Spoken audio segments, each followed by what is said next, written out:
Um feliz sábado, irmãos. Hoje de certeza que é um dia especial e eu também já tive uma surpresa hoje que não estava à espera, pelo qual sou grato. Esta semana tem sido uma semana... Desculpa, mas tenho que abrir o casaco. Se aí está calor, aqui está mais 20 graus ainda, que é a pressão do sermão aumenta 10 graus e vocês olharem para mim são mais 15. Isto é... Ainda na semana passada, como estava com a Catarina, os primeiros momentos que a gente vem para aqui, isto parece que metem o forno debaixo de nós e a gente começa a destilar, que é uma coisa séria. Como já referi ainda há pouco, no dia 26 desta semana, para mim, pessoalmente, houve 3 coisas muitíssimo importantes. Uma delas, a celebração do Dia dos Avós, que em Portugal, em Espanha e também no Brasil é celebrado este dia. Eles não estavam cá na quarta-feira, mas na quarta-feira passada houve um casal aqui nosso, muito amigo, que se casou. Tiveram um matrimónio civil e o pastor queria ter o prazer de lhes dar os parabéns, mas eles não tiveram cá. Por isso cabe-me a mim, David e Karina, parabéns por este passo e que seja um passo que dure até a eternidade e, como tu disseste bem, até que a morte vos separe. Ou então, se Jesus vier antes, ainda melhor. Que Deus vos abençoe. A terceira coisa que aconteceu no dia 26 de julho, e desde já agradeço a todos aqueles que me deram os parabéns, tive o prazer de nascer, infelizmente há uma segunda-feira às 4h30 da manhã, por isso é que não sou pessoa matinal de todo, nasci por cesariana, ou seja, fui forçado a sair, aí a razão pelo qual eu de manhã, esqueçam. Mas pronto. Estamos aqui para homenagear, de certa forma, os nossos avós, aqueles que são a nossa ascendência. Eu já cheguei a falar com várias pessoas sobre os avós e partilhei também as experiências dos meus avós. E quando me dizem, por exemplo, eu não conheci os meus avós, eu não sei que sentimento esse é. Porque eu sempre tive avós de um lado e do outro, e tive o privilégio de ter até os meus bisavós até muito tarde. O meu bisavô, não me recordo bem, ainda ontem falei com a minha avó e ela não se recordava bem quando que ele faleceu, mas a minha bisavó faleceu em 2011, ou seja, até aos meus sensivelmente 30 anos, tive a presença da minha bisavó e os meus avós durante mais tempo ainda. A minha avó paterna tive até aos meus 18 anos e o meu avô paterno, que eu creio que vocês conhecem, tive-o até, se me recordo bem, início de 2014. E quando o meu avô paterno... Vocês sabem quem é? Não sabem? Quem é que é o meu avô paterno? O Manuel Lima, o avô Lima, o senhor Lima, o Lelo, ou como nós os conhecíamos e os filhos que estão na Holanda, o avô Lelé. Era assim que o conheciam. E quando ele se casou pela segunda vez, eu adquiri mais uma avó, que já era tia-avó. Ou seja, eu não sei se isto faz dela tia-bisavó, mas onde é que está a Maria, que eu não estou a vê-la? Está aqui. Ou seja, ela já fazia parte da família, mas depois passou a fazer parte da família a dobrar. Eu já tentei explicar isto uma vez antes e eu vou tentar mais uma única vez. Ela é irmã do meu avô materno. E o meu avô paterno casou-se com ela. Estão a perceber? Não? Eu depois faço um desenho. Não dá para explicar aqui. Este prazer que eu sempre tive de ter avós e bisavós, pela graça de Deus, as minhas filhas também têm. Porque os meus avós, do lado da minha mãe, ainda são vivos e elas têm bisavós, até hoje. E a ver se não me esqueço de nenhuma, senão eu sei como é que as avós e os avós são tipo coruja. Tem os bisavós, tem a avó Graciete, todos os dias, a tia bisavó Maria, tem ambos os meus pais, o avô e a avó, o Henrique e a Emília, e tem os nossos vizinhos que vivem ao nosso lado, que é o avô Zé e a avó Maria, que também adotaram. E como se não lhes chegasse, tem a madrasta da minha sogra, que também adotaram pela avó Maria. Ou seja, tem aqui um cardápio vasto de avós e avós adotados de sangue e pronto, por aí adiante. Eu queria partilhar um bocado convosco aquilo que foi a minha experiência com os meus avós. E de certeza que aqueles que tiveram avós vão se lembrar das vossas experiências.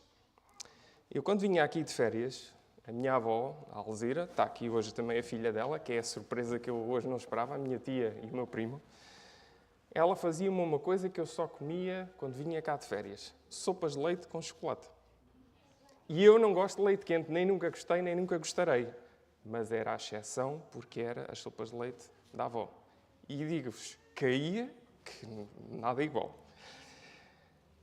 Ela fazia, e creio que ainda faz, e a minha tia e o meu primo estão cá e não vão deixar mentir, fazia um arroz empapado. E eu gosto do arroz solto, mas ela fazia um arroz empapado com peixe, com pescada. Não havia outra casa onde eu gostasse daquilo, senão em casa da minha avó. Agora é só o arroz empapado, porque peixe já não como. Pronto.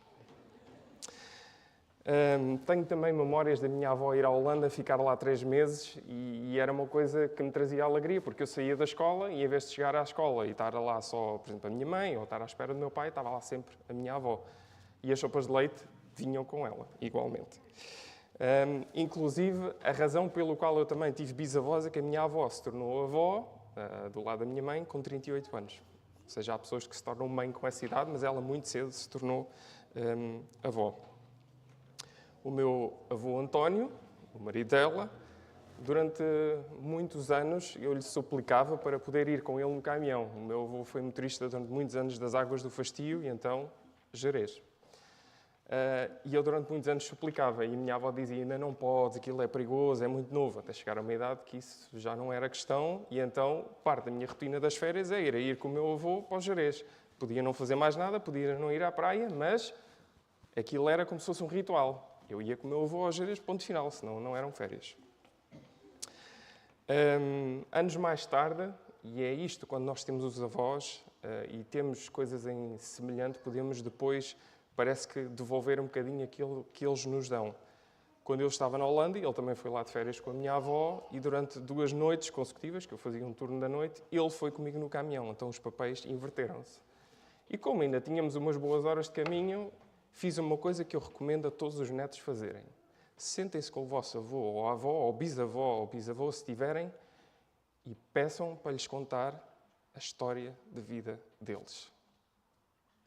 Vão abrir os vossos olhos de uma forma inédita. Aos vossos avós, peçam para contar a história da vida. Se quiserem, escrevam-na. Porque, digo-vos, vão olhar para os vossos avós de uma forma completamente diferente e vão perceber o pensar e o raciocínio dos avós. Porque muitas vezes os netos olham para os avós e dizem assim: isso era antigamente, mas quando ouvirem a história da vida deles vão perceber melhor o porquê que fazem as coisas de certa forma. Qual é uma das características que os avós têm muito e que muitas vezes os netos não percebem? É conseguirem ser extremamente poupados. Às vezes, com umas reformas muito pequeninas, os avós conseguem ser extremamente poupados. Porque viveram períodos da história que não se estão a repetir. Pelo menos aqui na Europa, se tiverem avós que inclusive sentiram os efeitos do tempo de Salazar, da Segunda Guerra Mundial, nós não estamos a viver isso agora na Europa. Temos ali um canto que sim, está em confusão, mas não é a mesma coisa. O que me dá gozo também, irmãos, é ver as minhas filhas brincar com os meus avós. Há uma mesa que está em casa dos meus avós e aquela mesa deve ter mais anos que eu. É uma mesa feita em pedra. Aliás, tem azulejos por cima e o azulejo não sei que profundidade é que tem, mas pelo peso que aquilo tem deve ser bastante. E o peso da madeira é tanto que aquela mesa nunca lascou e está lá até hoje. Eu lembro-me daquela mesa, de estar a passar debaixo dela, a brincar debaixo dela, e dá-me gozo ver agora as minhas filhas ter a mesma coisa. Sentam-se em cima da mesa, rebolam por cima da mesa e a mesa continua intacta. E sinto-me feliz porque é uma memória que eu tenho que continua. Agora, o meu avô Lelé. Há muita gente aqui que o conheceu. Escuro e alto. e um dente de ouro que brilhava à distância que nem um farol. Certo? Não me enganei na descrição. Mas, irmãos, e alguns sabem, eu não o via sempre. E ver uma pessoa daquela estatura, naquela cor, com aquele dente de ouro, eu fugia. Mas quando eu digo eu fugia, eu escondia-me, quando eu ouvia abrir a porta, ouvia a voz dele, eu escondia-me debaixo da cama, num armário, e eu só saía lá quando ele se ia embora. E há pessoal aqui que sabe que essa história é verídica. Tenho pena de ter feito isso, mas enquanto criança não havia outra opção. Isso, anos mais tarde, mudou. Quando vinha cá de férias a Portugal, eu implorava aos meus pais para ir visitar o meu avô e lembro-me de duas coisas muito particulares, coisas que jamais se apagarão. Era a cana de açúcar de roer, e os irmãos que foram lá à casa sabem do que eu estou a falar. O sumo de uva dele, também se recordam disso. Ou seja, isso é uma memória que eu tenho muito viva, e eu estou aqui a ver muita gente, até mais do que eu esperava, a fazer isto. Eu lembro-me disso. Ou seja, é uma memória que nós temos coletiva dele. E quando eu olho para o meu pai, que já está branquinho também, e eu olho para o meu pai da maneira como ele se senta, e há bocado eu dei por mim a sentar-me da mesma forma. Com as costas direitinhas, pernas cruzadas e as mãos assim em cima das pernas. Eu vejo o meu pai sentado assim e eu estou a ver o meu avô sentado da mesma forma. Por acréscimo, lá tinha de aturar uma tia assim, mas pronto, lá teve que ser, né? Não posso deixar de parte a minha avó Ana, que era a mãe do meu pai, e aqui várias pessoas também a conheceram. Foi a avó com quem eu mais convivi, porque vivia na Holanda. Ela era, efetivamente, durante muitos anos, a nossa ama. Quando os meus pais estavam a trabalhar, ou quando era a altura de férias, eu, o meu irmão, o meu primo, juntávamos em casa dela e lá ficávamos o dia todo. E muitas vezes, depois das reuniões de fim de semana, a gente combinava quem é que lá ia dormir e às vezes, por falta de decisão, íamos os três. Por vezes iam os netos todos de uma vez só e ela dizia, vocês dão-me cabo da cabeça, mas por outro lado a gente sabia que ela gostava de ter lá os netos. E algo que acontece agora lá em casa com a minha sogra e até que acontece comigo e com a minha esposa é que ela baralhava os nomes dos netos todos. Mas quando eu digo todos, é todos. Eram os netos e os filhos. Se ela me quisesse chamar a mim, ela passava por os filhos dela todos, passava pelos netos todos e depois lá calhava o meu nome. Era assim que era em casa dela. Eu podia estar aqui o resto do dia a partilhar memórias convosco, mas dá para entender que estas, entre centenas, se não milhares, são as memórias que fizeram a minha infância feliz e que se destacaram e também moldaram parte de quem eu sou. Há, no entanto, uma distinção muito clara que tem que existir entre pais e avós. Tem que haver uma distinção muito clara no papel de cada um. Eu vejo que aqui há vários avós que também têm o privilégio hoje de terem os netos, o Francisco e a Luz, tem aqui o Isaac, por exemplo, tem aqui o irmão Vítor e a irmã Lourdes, que têm ali os netinhos sentados ao lado e um atrás, pequenos e grandes, todos incluídos. Vejo aqui o irmão Rogério e a esposa também, sei que também têm os filhos, uns na Holanda e outros na Suíça, mas sei que estes avós têm um papel ativo na educação dos netos. E os avós têm que realmente ser um complemento para esta educação, porque a educação, em primeiro lugar, cabe aos pais. Os pais é que são a autoridade que Deus concedeu sobre os filhos. E os avós têm que ser este complemento para ajudar os filhos, então, a educar os netos. Os avós têm um papel importantíssimo. E qual é o primeiro papel que os avós sabem muito bem preencher com os netos? A primeira característica é que os avós são peritos. É? Não ouvi. Não diria isso, mas qual é a coisa que os avós fazem logo assim que os netos chegam? Assim que os netos chegam da Irlanda, a primeira coisa que fazem? É os mimos. Exato. Os avós têm esta característica que é logo assim que os netos chegam, é mimos para trás e para a frente, certo? É os abraços, é os beijinhos que são de extrema importância. E de pô-los ao colo, falar com eles, perguntar como é que tem sido, certo? Não perdem tempo com isso, não perdem tempo a esperar pelos mimos. Tem que ser logo. Mas os avós têm outro papel muito importante. Têm a responsabilidade de animar, encorajar, ouvir. Aí vem o fator da paciência. Porque os pais, atarefados como estão a trabalhar e a dar a providência para os filhos, às vezes não têm tanta paciência como deveriam de ter. E aqui os avós têm um papel de extrema importância. Já têm mais experiência de vida, conseguem se sentar com os netos e ouvi-los sem dizer nada. Conseguem-se e devem rir com os netos, acalmá-los, brincar com eles. Há algo que ainda há bocado falava com o Francisco. Quando nós pais tentamos incutir alguma coisa nos nossos filhos e repetimos, nunca ouviram os filhos chegar ao pé de vocês e dizerem assim: o avô ou a avó disse-me para eu fazer assim, assim, assim e eu consegui. E a gente olha para os filhos sem dizer nada. Eu já disse isso quantas vezes. Só que os avós conseguem ter, pela calma, pela paciência, conseguem ter uma influência ligeiramente diferente. E às vezes, quando nós ouvimos um sermão aqui à frente e é alguém da nossa igreja, mas se vier alguém de fora e traz a mesma mensagem, como é que nós a ouvimos? Sim, aquele orador teve razão. Aquilo realmente, a mesma coisa dita de forma diferente por outra pessoa, às vezes temos mais facilidade em encaixar.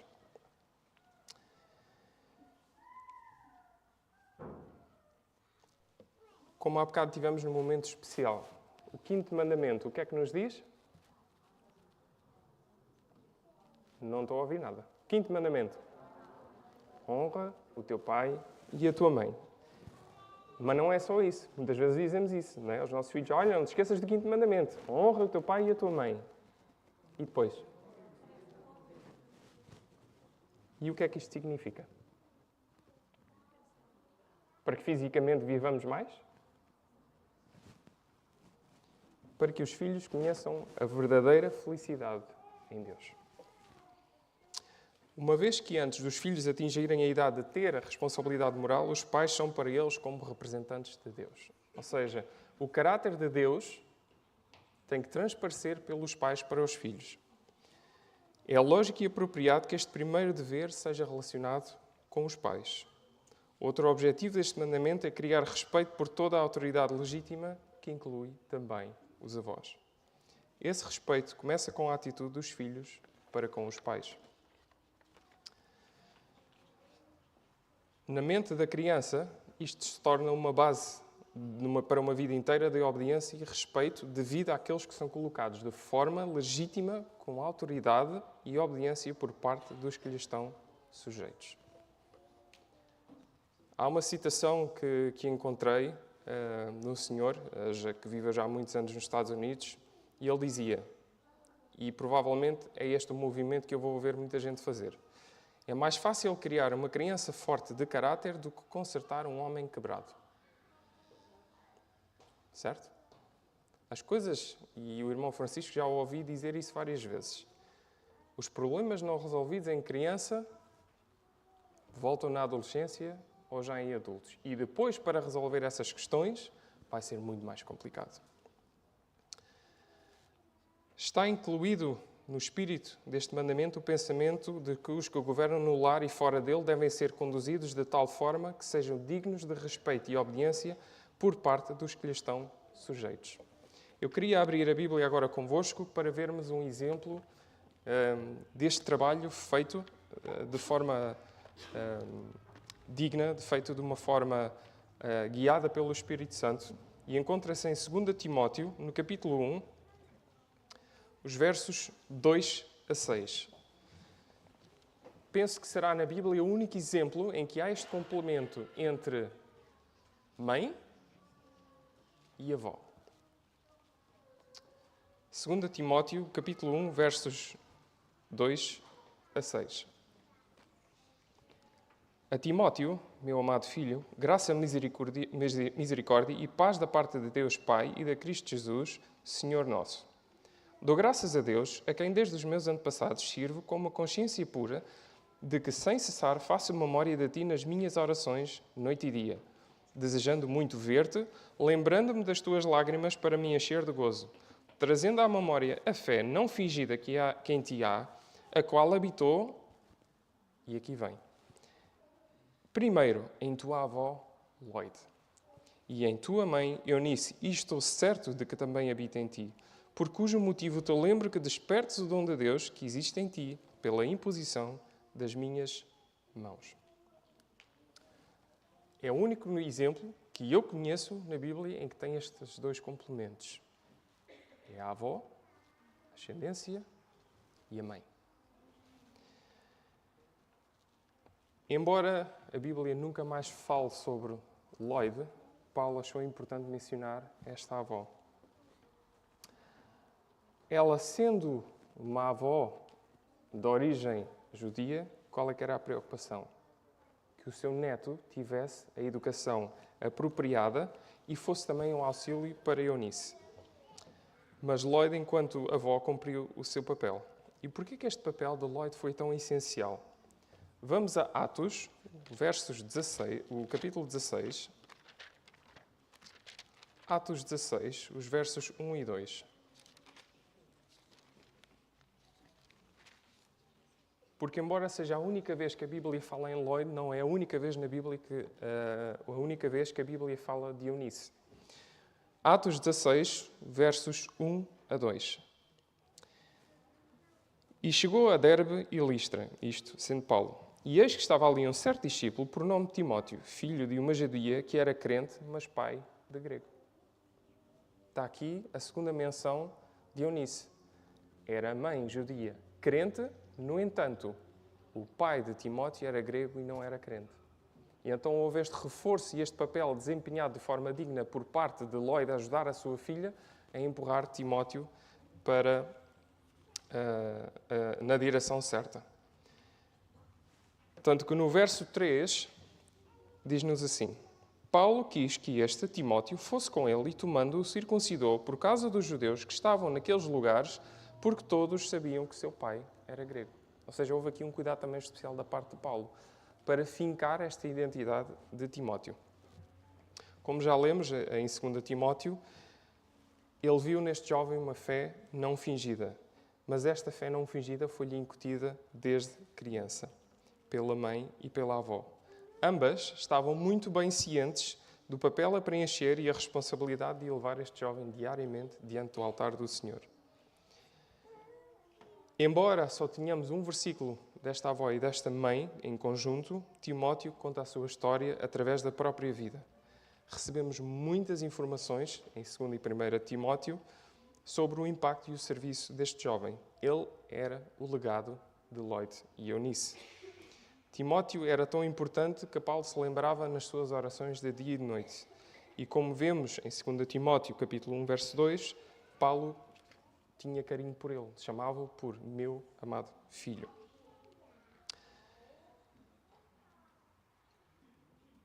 Reparamos também na palavra que Paulo usa em 2 Timóteo,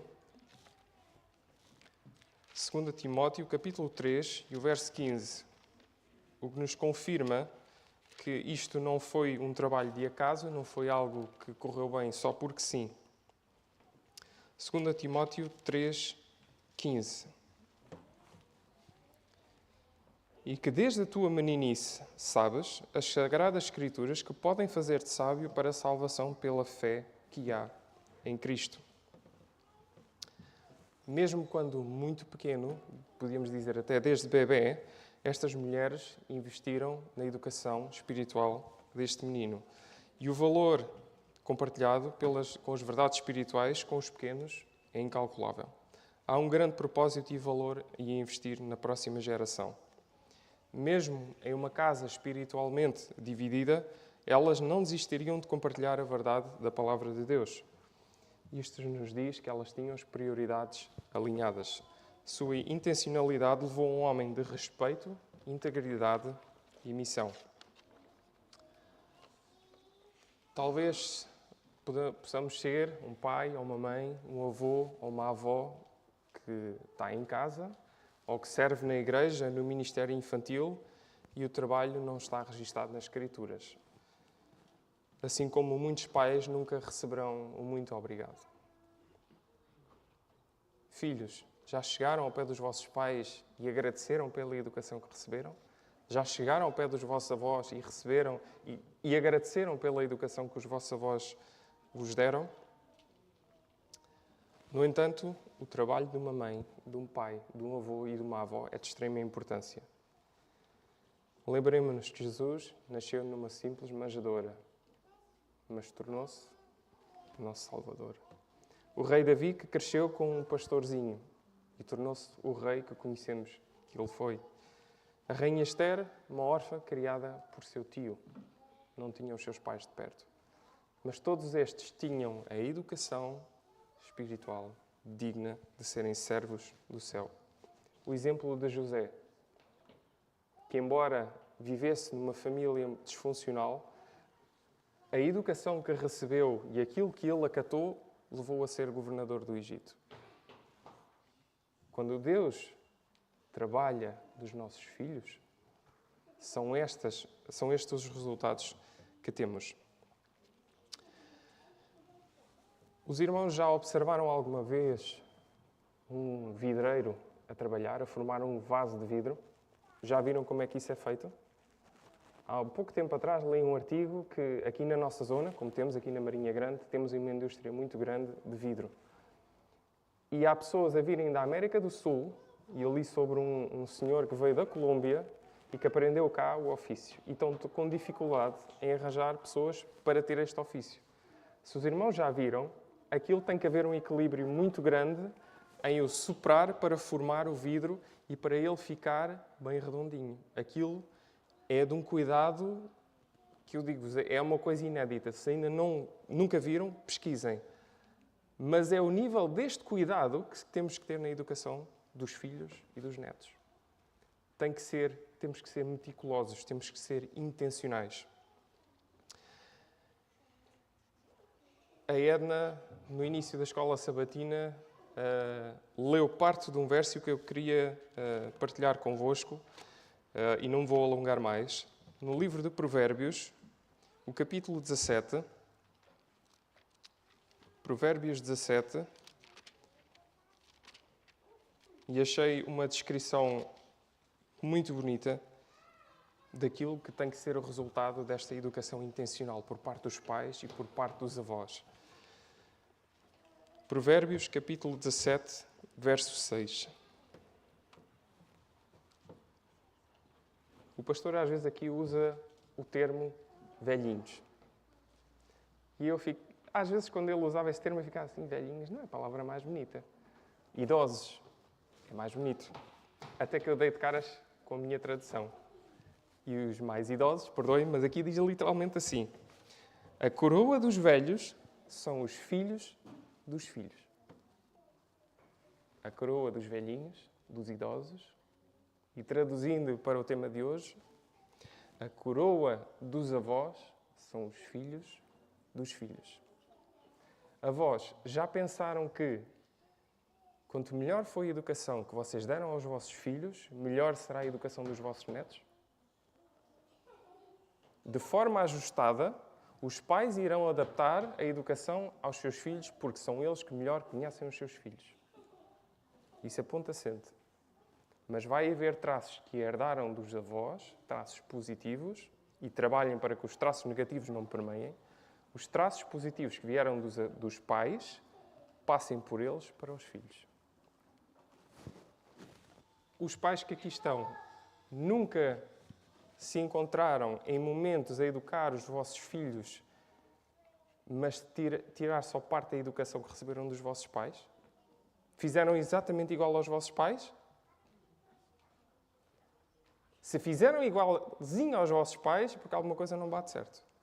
Porque os vossos filhos são indivíduos e requerem tratamento individual. Não é assim que Deus cuida de nós? Tratamentos individuais? Paciência individual? Eu digo-vos, eu tenho 3 filhas que têm semelhanças, mas são 3 caráteres diferentes.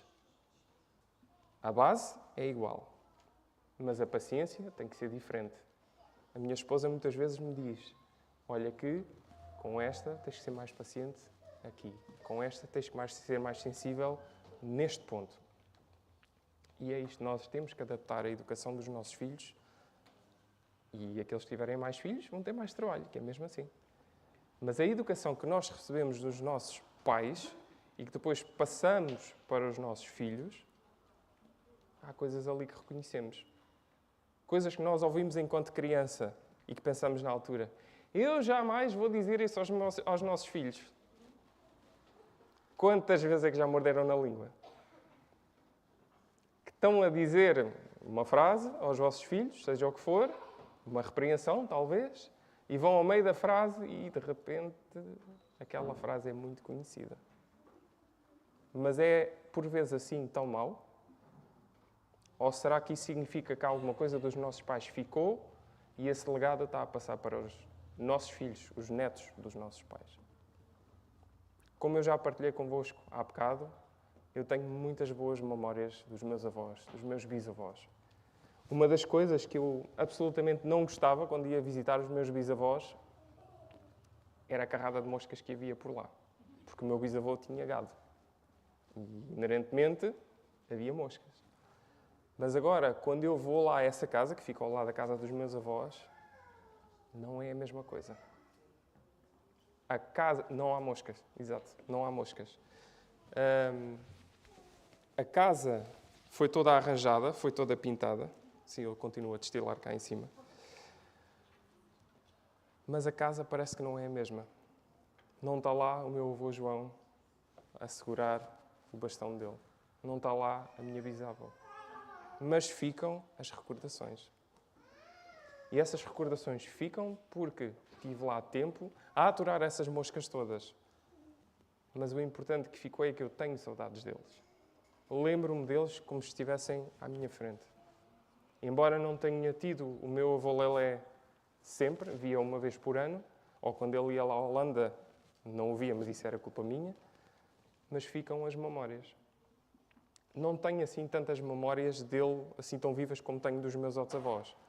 Mas não me perguntem porquê. Eu tenho uma memória vívida do meu avô, de me oferecer uma trotinete azul e digo-vos, lembro-me até do padrão do selim que vinha atrás.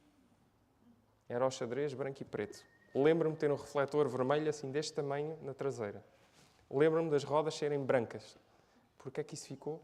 Não sei, mas ficou.